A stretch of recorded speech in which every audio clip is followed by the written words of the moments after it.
Oke guys, welcome back to Cakra Diva Reinkarnasi dalam pembahasan alur cerita Kang Pak Boy kesayangan kita semua, apalagi kalau bukan Battle Truck The Heaven Season 5 episode ke 125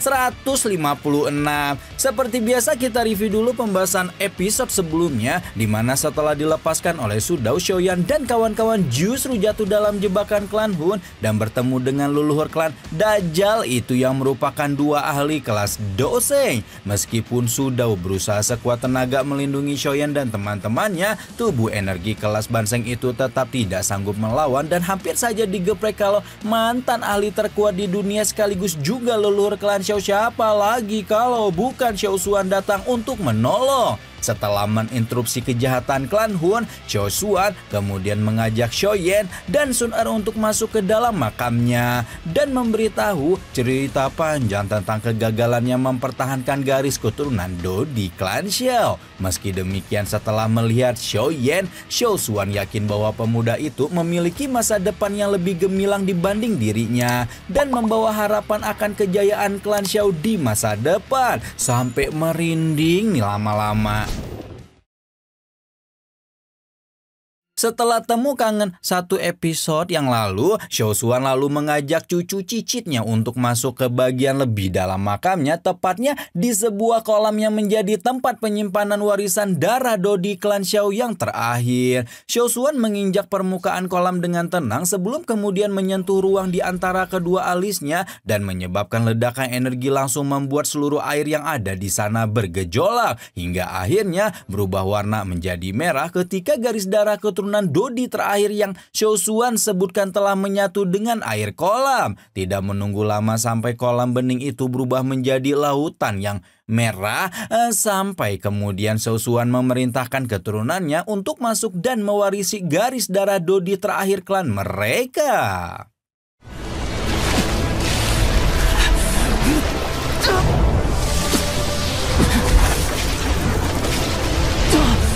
Shoyan meminta Sun Er menunggunya di tepian sebelum mengambil posisi lotus ketika mulai menyerap garis darah Do di klan Xiao terakhir yang disimpan Xiao Xuan selama ribuan tahun. Tepat ketika proses pewarisan dimulai, kekuatan garis darah Dodi itu langsung menyerbu masuk ke dalam tubuh Shoyan dan entah kenapa menimbulkan perasaan sakit luar biasa seolah seluruh sumsum dan tulangnya sedang dicuci dari dalam. Melihat Akang yang kesakitan, Sun Er pun langsung memasang ekspresi khawatir, namun Xiao Xuan buru-buru kembali ke tepian seolah mencegah gadis itu melakukan apapun yang ada di kepalanya dan menjelaskan bahwa Shoyan pasti melewati penderitaan karena darah lama di tubuhnya harus dikeluarkan lebih dulu untuk diganti dengan darah Dodi.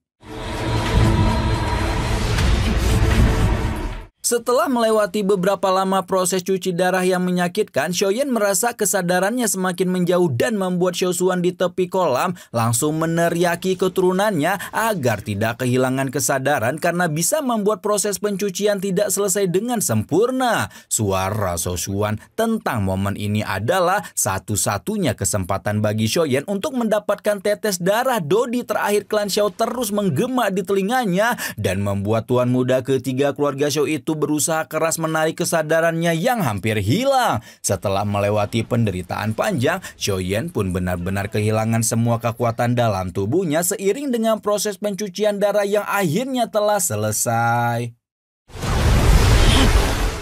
Xiao Xuan menghela napas lega ketika menyadari bahwa seluruh darah lama di tubuh Shoyan sudah berhasil dicuci dan sekarang waktunya untuk mengalirkan darah Do di klan Xiao terakhir ke tubuh pemuda itu untuk menyelesaikan pewarisan. Sambil menunggu Shoyan menyelesaikan pewarisannya, Xiao Xuan mengobrol dengan Sun Er yang tanpa khawatir karena mengetahui bahwa peningkatan kekuatan tiba-tiba dengan bantuan eksternal seperti ini seharusnya akan menjadi momentum yang cukup berbahaya karena apabila peningkatan kekuatan tidak terkendali, Shoyan justru bisa menutup kesempatannya untuk menerobos ranah Doseng. Meski demikian, Xiao Xuan yakin Shoyan bisa mengambil keuntungan secara rasional dan tidak akan merugikan dirinya sendiri.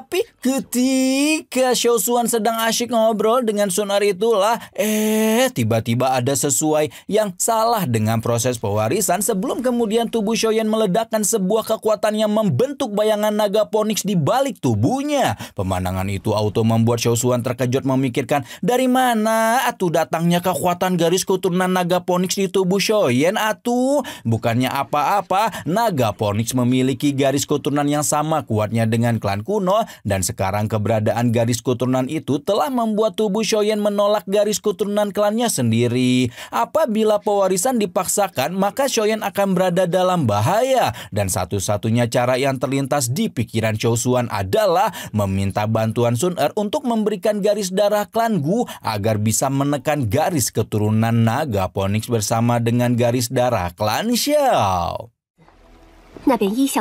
Awalnya, Sun Er juga terkejut mendengar solusi yang diberikan Xiaosuan. Namun saat ini tidak ada yang lebih penting baginya dibanding Xiaoyan. Dan tanpa pikir panjang, Sun Er pun merobek telapak tangannya sendiri untuk menyumbangkan beberapa tetes darah klan Gu demi memastikan akan menyelesaikan pewarisannya. Tepat setelah darah klan Gu bercampur dengan darah klan Xiao, air kolam pun berubah menjadi emas dan sekali lagi memicu kemunculan bayangan naga Phoenix yang kali ini berhasil ditekan oleh Xiaosuan. Setelah menekan garis darah naga Phoenix, Xiaosuan membentuk segel sekali lagi di tangannya dan membuat kekuatan 3 darah dewa yang sama kuat itu beramai-ramai menyerbu tubuh Xiaoyan dan membuat pemuda itu meraung ketika merasakan kekuatan luar biasa sedang berusaha menghancurkan tubuhnya dari dalam.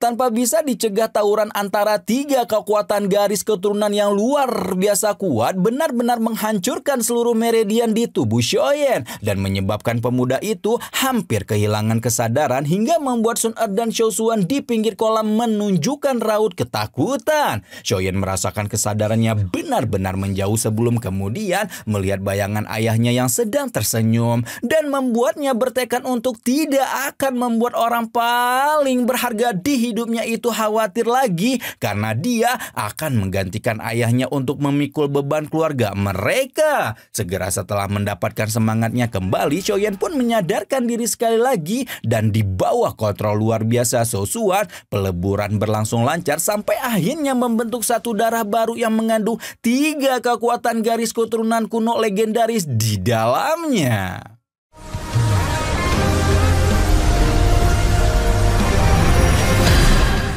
Sun Er menunjukkan ekspresi lega setelah melihat Xiaoyan berhasil melewati penyatuan 3 garis keturunan kuno karena memang hanya jumlah itulah yang dapat Sun Er sumbangkan kalau tidak mau akan mendapatkan masalah dengan klan Gu. Xiaosuan sudah merasa sangat bersyukur atas kesediaan Sun Er untuk menyumbangkan darahnya meskipun tahu seberapa besar resiko yang akan dia itu tanggung karena keputusannya. Karena itulah Xiaosuan sekali lagi mengucapkan terima kasih banyak dan berhubung penyempurnaan garis keturunan di tubuh Xiaoyan masih akan berlangsung lama, Xiaosuan meminta Sun Er untuk menunggu sambil berlatih. Sementara di luar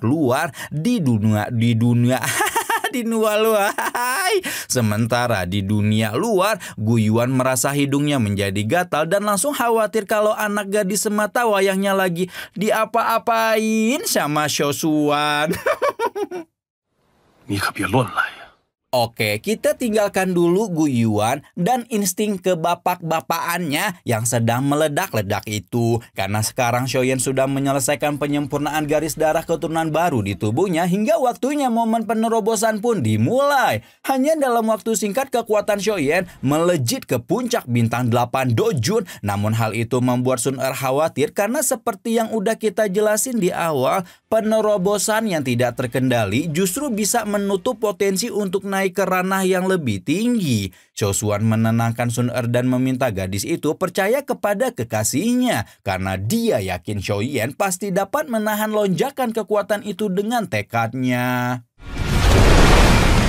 Dan benar saja apa yang dikatakan oleh Xiaoshuan, setelah merasakan kekuatan di tubuhnya melonjak drastis, Xiaoyan pun gelo-geloan menekannya sampai akhirnya berhasil menghentikan penerobosan di Rana Dojun bintang 8 puncak. Penerobosan Rana ini sekaligus juga menjadi akhir dari proses pewarisan garis darah keturunan klan Xiao yang ternyata malah untung banyak karena ikut didukung oleh 2 garis legendaris lainnya. Sun Er mengucapkan selamat atas keberhasilan Akang menyerap darah kuno di tubuhnya. Sementara Xiaoshuan mengingatkan Xiaoyan untuk melindungi garis darah baru di tubuhnya karena garis darah itulah yang akan menjadi kunci keberhasilannya untuk menerobos Rana Dodi di masa depan.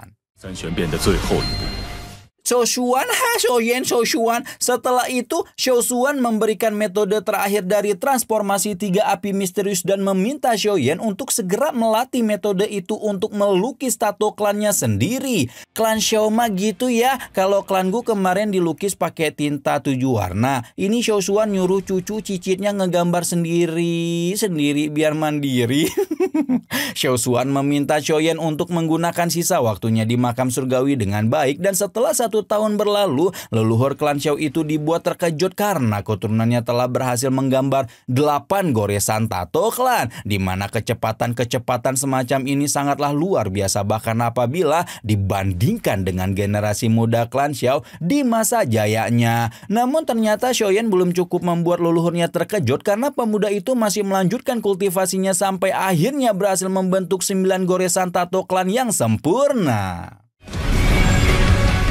Xiaoshuan tidak dapat menahan semburat kegembiraan di wajahnya melihat kejutan yang Xiaoyan berikan dan membuat semakin yakin bahwa klan Xiao pasti akan baik-baik saja di tangan pemuda tersebut. Setelah menyelesaikan pengukiran tato klan, Xiaoshuan menjelaskan bahwa Xiaoyan tidak perlu lagi menggunakan transformasi 3 api misterius karena tato klan kuno adalah teknik rahasia paling sempurna di dunia. Selain itu, Xiaoshuan juga mengambil gumpalan kristal yang Xiaoyan dapatkan dari terowongan penuh semut penelan dan mengatakan bahwa gumpalan itu sebenar-benarnya adalah ratu semut penelan yang memiliki kekuatan setara Banseng. Meskipun berbahaya, ratu semut penelan akan menjadi bahan terbaik untuk menempa jubah kaisar serangga kuno. Dan sementara Xiaoshuan menyempurnakannya, Xiaoyan dapat menyelesaikan masalahnya dengan 2 anjing klan Hun sebelum pergi dari makam.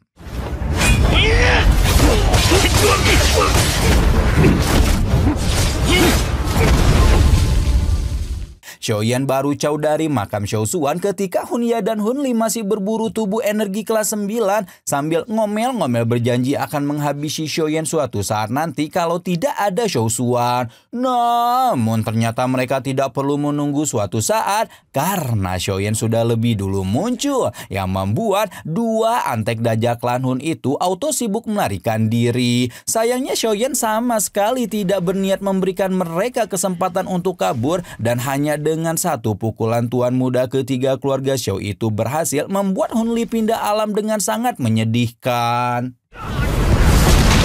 Hunli baru sempat menyadari bahwa Xiaoyan telah menjadi dozun bintang sedetik sebelum kematiannya, sementara Hunya juga tidak bisa berbuat apa-apa karena berpikir bahwa backingan Xiaoyan terlalu menakutkan untuk diajakin tawuran. Namun satu hal yang tidak Hunya pahami adalah Xiaoyan bahkan tidak memerlukan backingan Xiaoyan untuk menggeprek serangga klan Hun satu ini karena sekarang tuan muda ketiga klan Xiao itu sudah memiliki teknik rahasia terkuat yang sama dengan tato klan. Hunya hanya bisa melotot penuh keterkejutan mengetahui bahwa Xiaoyan tiba-tiba saja memiliki tato klan kuno di tubuhnya. Dan sebelum sempat memahami apa yang terjadi, kekuatan klan Xiao yang sempat menjadi klan kuno nomor 1 di masa lalu sudah lebih dulu menghancurkan kehidupannya. Xiaoyan menatap puas pada 2 jasad tanpa nyawa yang tergeletak di hadapannya dan berjanji bahwa akan ada lebih banyak antek dajjal klan Hun yang menyusul mereka berdua. Setelah menyelesaikan urusannya dengan Hunya dan Hunli, Xiaoyan pun kembali ke makam Xiaoshuan ketika langsung menerima jubah kaisar serangga kuno yang telah disempurnakan oleh leluhurnya. Setelah menerima begitu banyak keuntungan, waktu bagi para perwakilan klan kuno untuk kembali ke dunia mereka akan segera tiba. Dan hal itu membuat Shoyen menjadi sedih atau ketika bertanya apakah Shosuan harus tetap hidup di makam kuno seperti ini. Shosuan paham bahwa Shoyen sebagai alkemis berharap bisa menghidupkannya kembali. Namun sebagai tubuh energi yang sudah pindah alam ribuan tahun lalu, makam kuno memang satu-satunya cara bagi Shosuan untuk bertahan hidup di dunia. Shosuan tidak memiliki banyak harapan untuk hidup kembali karena satu-satunya hal yang membuatnya bertahan di makam surgawi hanyalah untuk mewariskan garis keturunan klan Shao yang terakhir, dan sekarang dia telah melakukan hal tersebut. Melihat Shoyen yang terus memasang wajah sedih, Shosuan pun tertawa dan meminta pemuda itu untuk mencapai ranah Dodi lebih dulu kalau memang benar-benar ingin mencari cara membebaskannya dari makam surgawi ini. Meskipun menjadi Dodi adalah sesuatu yang nyaris mustahil dilakukan karena belum pernah ada Dodi baru lahir selama ribuan tahun, Shoyen tetap bertekad untuk kembali ke makam kuno sebagai ahli yang lebih kuat. Baru setelah menyampaikan beberapa kata perpisahan, Shoyen dan Sun Er pun ditarik keluar dari makam surgawi yang perlahan menutup diri dan meninggalkan hanya bayang dan jejak yang tak bisa kembali, serta Shosuan kembali diam dalam kesendirian yang terkurung antara waktu, harapan, dan kesunyian yang abadi. Dodi ya, sudah selesai nih guys pertemuan Shoyen sama Shosuan. Sedih juga ya, jadi Shosuan meskipun dikenal sebagai tubuh energi terkuat di makam surgawi, dia juga nggak bisa jalan-jalan bebas dan cuman keluar setiap 10.000 tahun sekali. Kira-kira akankah Shoyen menemukan cara untuk membebaskan leluhurnya dari makam surgawi suatu saat nanti? Ya kalau di novelnya sih enggak tahu kali donghuanya. Semoga aja nanti dirubah sama si Studio Koplok itu ya guys ya. Nantikan terus kelanjutan petualangan Shoyen hanya di Cakra Diva Reinkarnasi Rama di sini pamit atuh, bye bye.